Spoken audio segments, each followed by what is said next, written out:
Nation ഫെസ്റ്റിൽ ഇന്ന് നമ്മോടൊപ്പം അതിഥിയായിട്ടുള്ളത് മുതിർന്ന മാധ്യമ പ്രവർത്തകൻ ഫിറോസ് അലി മുഹമ്മദാണ്. നമസ്കാരം. നമസ്കാരം. സ്ത്രീപീഡന പരാതിയിൽ രാഹുൽ മാങ്കൂട്ടം MLA ഇപ്പോൾ ജയിലിനുള്ളിലാണ്.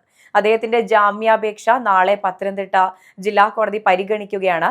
അദ്ദേഹത്തിന് നാളെ ജാമ്യം ലഭിക്കാൻ അല്ലെങ്കിൽ ജാമ്യം ലഭിച്ച് പുറത്തേക്ക് വരാനുള്ള സാധ്യത എത്രത്തോളമാണ്? അതെ മേഘ, ഒരുപാട് പേര് കമന്റുകളിലൂടെയൊക്കെ ചോദിക്കുന്ന, നമ്മളൊക്കെ ചെയ്യുന്ന വീഡിയോകളുടെ അടിയിൽ കമന്റുകളിലൂടെയൊക്കെ ചോദിക്കുന്ന ചോദ്യമാണ്, രാഹുൽ മോൻ നാളെ ഇറങ്ങുമോ?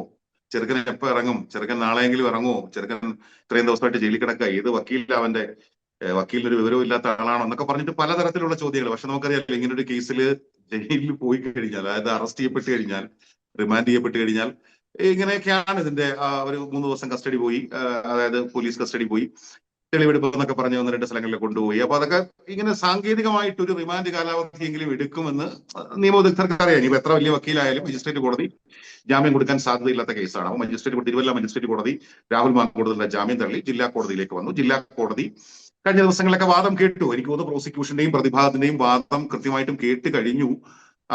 പോസ്റ്റഡ് ടു ഫർദർ ഹിയറിംഗ് എന്നാണ് പറഞ്ഞിരിക്കുന്നത് നാളത്തെ കാര്യം. പക്ഷേ എനിക്ക് തോന്നുന്നു നാളെ അതിൽ കൃത്യമായിട്ടും കോടതി, പത്തനംതിട്ട ജില്ലാ സെഷൻസ് കോടതി വിധി പറയുമെന്നാണ്.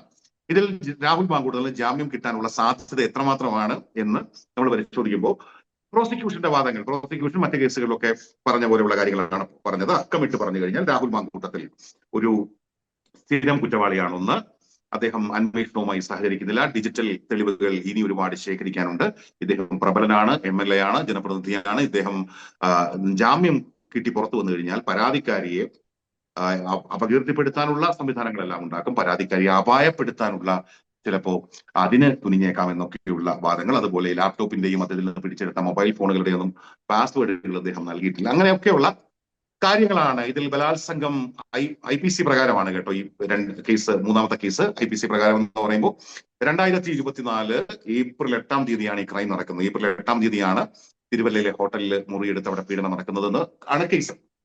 അപ്പോ അത് 2020 നമുക്കറിയാമല്ലോ, 2024 ജൂലൈയിലാണ് BNS ഭാരതീയ ന്യായ സംഹിത വരുന്നത്. 2024 ഓഗസ്റ്റ് മാസം പുലർച്ചെ 12 മണി, ഓഗസ്റ്റ് 1-ാം തീയതി പുലർച്ചെ 12 മണി തൊട്ടുള്ള ക്രൈമുകൾക്കാണ് നമുക്ക് BNS-ലേക്ക് പോവുക. അതിനു മുമ്പുള്ള ക്രൈമുകൾ IPC പ്രകാരമാണ് രജിസ്റ്റർ ചെയ്യുക. അങ്ങനെ ഈ കേസും IPC പ്രകാരം IPC 376 ബലാത്സംഗം, 506 ക്രിമിനൽ ഇന്റിമിഡേഷൻ, ഈ 2 വകുപ്പുകളാണ് പ്രധാനമായിട്ടും രാഹുലിനെതിരെ ഈ കേസിൽ ചുമത്തിയിരിക്കുന്നത്. അപ്പൊ പ്രോസിക്യൂഷൻ ഈ കാര്യങ്ങളൊക്കെ പറയുമ്പോൾ പ്രതിഭാഗം ചോദിക്കുന്ന $1 മില്യൺ ചോദ്യമുണ്ട്. ശാസ്ത്രമംഗലം അജിത്കുമാറിന്റെ $1 മില്യൺ ചോദ്യം ശാസ്ത്രമംഗലം അജിത്കുമാർ കോടതി ചോദിച്ചു.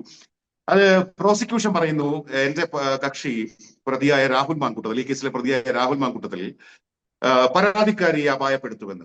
പരാതിക്കാരി ഇപ്പോഴും കേരളത്തിലേക്ക് എത്തിയിട്ടില്ലല്ലോ. വിദേശ രാജ്യത്തുള്ള പരാതിക്കാരിയെ എന്റെ കക്ഷി ജാമ്യത്തിൽ ഇറങ്ങിയാൽ എങ്ങനെയാണ് അപായപ്പെടുത്തുക, അല്ലെങ്കിൽ അപായപ്പെടുത്തുമെന്ന് നിങ്ങൾ പറയുന്നത് എന്നൊരു കൃത്യമായ ചോദ്യമൊക്കെ പ്രതിഭാഗം മുന്നോട്ട് വെച്ചിരുന്നു. പ്രതിഭാഗം പറയുന്നത് ഇങ്ങോട്ടാണ് പരിചയപ്പെട്ടത്, വാട്സാപ്പിൽ ഇങ്ങോട്ട് മെസ്സേജ് അയച്ച് പരിചയപ്പെട്ടു.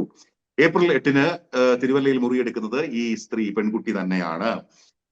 അതുകൊണ്ട് തന്നെ 376 റേപ്പ് എന്ന് പറയുന്ന സാധനം അവിടെ നിൽക്കില്ല എന്നതാണ് പ്രധാനപ്പെട്ട പ്രതിഭാഗത്തിന്റെ വാദം. പിന്നെ ഈ ബന്ധം ഉണ്ടായിട്ടുണ്ട്, ഉഭയകക്ഷി സമ്മതപ്രകാരമാണ്. ഇന്ത്യ എന്ന് പറയുന്ന ഈ സ്വതന്ത്ര പരമാധികാര രാജ്യത്ത് വിവാഹേതര ലൈംഗിക ബന്ധങ്ങൾ കുറ്റകരമല്ല എന്നിരിക്കെ സ്വാഭാവികമായിട്ടും റേപ്പ് നിൽക്കില്ലെങ്കിൽ ഉഭയകക്ഷി സമ്മതപ്രകാരമുള്ള ബന്ധം അത് കുറ്റകരമല്ലല്ലോ, അത് കുറ്റകരമാണെന്ന് ആർക്കും പറയാൻ പറ്റില്ല. അതുപോലെ ഇതില് നടപടിക്രമങ്ങളിൽ വലിയ വീഴ്ചകൾ വന്നു. ഒരു SHOയ്ക്കാണ് പരാതി നൽകേണ്ടിയിരുന്നത്. പക്ഷേ ഈ പരാതി മെയിലിലൂടെ, കാനഡയിൽ നിന്ന് മെയിലിലൂടെയാണ് അയച്ചത്. അതിന്റെ തെളിവുകൾ കൈമാറി എന്ന് പറയുന്നത് ഡിജിറ്റൽ ആയിട്ടാണ്, ആ സംവിധാനങ്ങളിലൂടെയാണ്. ഒരിക്കലും പരാതിക്കാരി രംഗത്ത് വന്നിട്ടില്ല, ശാരീരിക പരിശോധന ഇതുവരെ നടത്തിയിട്ടില്ല, മൊഴിയിൽ അവർ ഒപ്പിട്ടിട്ടില്ല. FIS എന്ന് പറയും, അതായത് ഫസ്റ്റ് ഇൻഫർമേഷൻ സ്റ്റേറ്റ്മെന്റ്, ആ സ്റ്റേറ്റ്മെന്റിൽ പോലും പെൺകുട്ടി ഒപ്പിട്ടിട്ടില്ല. നടപടിക്രമങ്ങളിൽ അടിമുടി ദുരൂഹത, ഒരു ജനപ്രതിനിധിയെ ജയിലിലിടാൻ വേണ്ടി രാഷ്ട്രീയ പ്രേരിതമായി ഉണ്ടാക്കിയ കേസാണ് എന്ന് അവർ പറയുന്നു. അതുപോലെ പരാതിയുടെ കാലതാമസം അവർ ചൂണ്ടിക്കാട്ടുന്നുണ്ട്. അങ്ങനെയൊക്കെ ഉള്ള വാദങ്ങൾ കൃത്യമായിട്ടും വെച്ചുകൊണ്ട് ഇതിൽ റേപ്പ് നിൽക്കില്ല എന്നാണ് പ്രതിഭാഗം വാദിക്കുന്നത്. റേപ്പ് നിൽക്കില്ലെങ്കിൽ സ്വാഭാവികമായിട്ടും ജാമ്യം കൊടുക്കണമല്ലോ. ആദ്യത്തെ കേസിലെ പെൺകുട്ടി ഇതിൽ സത്യവാങ്മൂലം ഫയൽ ചെയ്തിട്ടുണ്ടായിരുന്നു. ആ പെൺകുട്ടിയുടെ നഗ്ന ദൃശ്യങ്ങൾ പ്രചരിപ്പിക്കാനുള്ള സാധ്യതയുണ്ടെന്നും ആ പെൺകുട്ടിക്ക് ജാമ്യം ലഭിക്കുകയാണെങ്കിൽ ആ പെൺകുട്ടിക്ക് ജീവനഹാനി ഉണ്ടെന്നുള്ള തരത്തിൽ ആ പെൺകുട്ടി മുന്നോട്ട് വന്നിരുന്നു. അതും ഇതിനെ ബാധിക്കില്ലേ? അതിപ്പോ ഈ കേസുമായി ബന്ധപ്പെട്ട് ഈ കോടതിയിൽ അങ്ങനെ ഒരു വാദം പ്രോസിക്യൂഷൻ ഉന്നയിച്ചായിട്ട് നമ്മൾ കാണുന്നില്ല. ഇപ്പൊ ഓരോ കേസുമായി ബന്ധപ്പെട്ടും ഓരോ ആ കേസുമായി ബന്ധപ്പെട്ടുള്ള കാര്യങ്ങളായിരിക്കുമല്ലോ. വേണമെങ്കിൽ രാഹുൽ ഒരു സീരിയൽ ഒഫൻഡർ ആണെന്ന കാര്യമൊക്കെ പ്രോസിക്യൂഷൻ പറഞ്ഞിട്ടുണ്ട്. പക്ഷേ ഈ ഒന്നാമത്തെ കേസിലെ പരാതിക്കാരി ഹൈക്കോടതിയിലേക്ക് പോയ കാര്യം, അല്ലെങ്കിൽ രാഹുൽ മാങ്കൂട്ടത്തിന്റെ മുൻകൂർ ജാമ്യവുമായി ബന്ധപ്പെട്ട് ഒന്നാമത്തെ കേസിലെ പരാതിക്കാരി കക്ഷി ചേർന്നിട്ടുണ്ട് എന്ന കാര്യം നിലവിൽ ഈ കേസിന്റെ പരിഗണനയിലേക്ക് വന്നിട്ടില്ല. പത്തനംതിട്ട ജില്ലാ കോടതിയിൽ നടക്കുന്ന വിചാരണയുടെ പരിധിയിലേക്ക് അത് വന്നിട്ടില്ല. ഒന്നാമതിന്റെ വാദം, ആദ്യത്തെ പ്രോസിക്യൂഷന്റെ വാദമൊക്കെ കഴിഞ്ഞ ദിവസങ്ങളിൽ നടന്ന സമയത്തൊന്നും പ്രോസിക്യൂഷൻ അങ്ങനെ ഒന്നാം കേസുമായിട്ട് ഇതിനെ ബന്ധപ്പെടുത്തിയിട്ടില്ല. നമുക്കിനി ഒന്നാം കേസ് മേഘ പറഞ്ഞതുകൊണ്ട് നമുക്ക് ഒന്നാം കേസുമായിട്ട് ഇതിനൊന്ന് കമ്പയർ ചെയ്യാം. അപ്പൊ ഒന്നാം കേസിലെ പരാതിക്കാരി മാത്രമാണ് ശരിക്കും പറഞ്ഞാൽ എന്താ പറയാ ഉള്ളത്. അതായത് ഒന്നാം കേസിലെ പരാതിക്കാരി മാത്രമാണ് ഇതിൽ ആക്റ്റീവ് ആയിട്ടുള്ളതെന്ന് പറയാം. രണ്ടാം കേസിലെ പരാതിക്കാരി എവിടെയാണെന്നോ അവരുടെ പരാതിയുടെ കൃത്യമായിട്ട് ഒന്നും നമുക്കറിയില്ല. രണ്ടാമത്തെ കേസിൽ KPCC പ്രസിഡന്റാണ് പരാതി കൊടുത്തിരിക്കുന്നത്. അതും കൃത്യമായിട്ടും ശാസ്തമംഗലം അജിത് കുമാർ ഹൈക്കോടതി ജില്ലാ കോടതിയിൽ പറഞ്ഞു. അതായത് രണ്ടാമത്തെ കേസ് കൃത്യമായിട്ടും രാഷ്ട്രീയ പ്രേരിതമായിരുന്നുവെന്ന് വ്യക്തമാണ്. കാരണം അതിലെ പരാതിക്കാരി പിന്നീട് മുന്നോട്ട് വന്നിട്ടില്ല. പരാതിക്കാരിയുമായി ബന്ധപ്പെട്ട കേസ് ഫ്രീസായി പോയി. അപ്പോ ആ കേസിന്റെ കൂടി പശ്ചാത്തലത്തിൽ ഇത് മൊത്തം രാഷ്ട്രീയ പ്രേരിതമാണെന്നാണ് ശാസ്തമംഗലം അജിത് കുമാർ വാദിക്കുന്നത്. ഇനി ഒന്നാമത്തെ കേസിലേക്ക് വന്നാൽ, ഒന്നാമത്തെ കേസിൽ ജില്ലാ കോടതി രാഹുൽ മാങ്കൂട്ടത്തലിന് മുൻകൂർ ജാമ്യം നിഷേധിച്ചു. അങ്ങനെയാണല്ലോ, രാഹുൽ മാങ്കൂട്ടത്തലിന് ജില്ലാ കോടതി മുൻകൂർ ജാമ്യം നിഷേധിച്ചത് കൊണ്ടാണല്ലോ രാഹുൽ മാങ്കൂട്ടത്തിൽ ഇപ്പോൾ അതുമായി ബന്ധപ്പെട്ട് ഹൈക്കോടതിയിലേക്ക് പോയിട്ടുള്ളത്. ഒന്നാം കേസിൽ ജില്ലാ കോടതി മുൻകൂർ ജാമ്യം നിഷേധിച്ചുകൊണ്ട്, രാഹുൽ മാങ്കൂട്ടത്തലിന്റെ മുൻകൂർ ജാമ്യം നിഷേധിച്ചുകൊണ്ട് പറഞ്ഞ അല്ലെങ്കിൽ പുറപ്പെടുവിച്ച വിധി പ്രസ്താവത്തിൽ റേപ്പ് നിൽക്കില്ല എന്നാണ് പറയുന്നത്. അതായത് BNS 64 3 വകുപ്പുകൾ ഉണ്ടായിരുന്നു. ആ 3 വകുപ്പുകളും നിൽക്കില്ല എന്ന് വിധി പ്രസ്താവത്തിൽ എഴുതിയിട്ടുണ്ട്. എന്തുകൊണ്ടാണ് അവിടെ രാഹുൽ മാങ്കൂട്ടത്തലിന്റെ മുൻകൂർ ജാമ്യം നിഷേധിക്കുന്നത്? റേപ്പ് നടന്നു എന്ന് കണ്ടെത്തിയിട്ടല്ല. നിർബന്ധിത ഗർഭഛിദ്രം നടത്താൻ രാഹുൽ കാരണക്കാരനായോ എന്നുള്ള സംശയമാണ് കോടതി പ്രകടിപ്പിച്ചത്. അതിന്റെ അടിസ്ഥാനത്തിൽ അസാധാരണമായ അധികാരം ഈ കേസിൽ ഉപയോഗിക്കുന്നില്ല എന്ന് പറഞ്ഞുകൊണ്ടാണ് രാഹുൽ മാങ്കൂട്ടത്തലിന്റെ മുൻകൂർ ജാമ്യ ഹർജി തള്ളിയത്, ജില്ലാ കോടതി തള്ളിയത്. അത് തിരുവനന്തപുരം ജില്ലാ കോടതിയാണ്. തിരുവനന്തപുരം ജില്ലാ കോടതിയിലെ ആദ്യ പരാതിക്കാരിയുടെ കേസിലും റേപ്പ് നിൽക്കില്ല എന്നാണ് ജില്ലാ കോടതി കണ്ടത്. തിരുവനന്തപുരം ജില്ലാ കോടതിയിൽ നിന്ന് പത്തനംതിട്ട ജില്ലാ കോടതിയിലേക്ക് വരുമ്പോഴും പ്രതിഭാഗത്തിന്റെ വാദം റേപ്പ് നിൽക്കില്ല എന്നാണ്. റേപ്പ് നിൽക്കില്ല എന്ന് കോടതി കണ്ടെത്തിയാൽ, ആദ്യത്തെ കേസിൽ കണ്ടെത്തിയതുപോലെ റേപ്പ് നിൽക്കില്ല എന്ന് കോടതി കണ്ടെത്തിയാൽ രാഹുൽ മാങ്കൂട്ടത്തലിന് ജാമ്യം കിട്ടും. സിമ്പിൾ ആണ്. ഇതിനകത്ത് വലിയ നമ്മൾ ഗവേഷണമൊന്നും നടത്തി പോകേണ്ട ആവശ്യമൊന്നുമില്ല.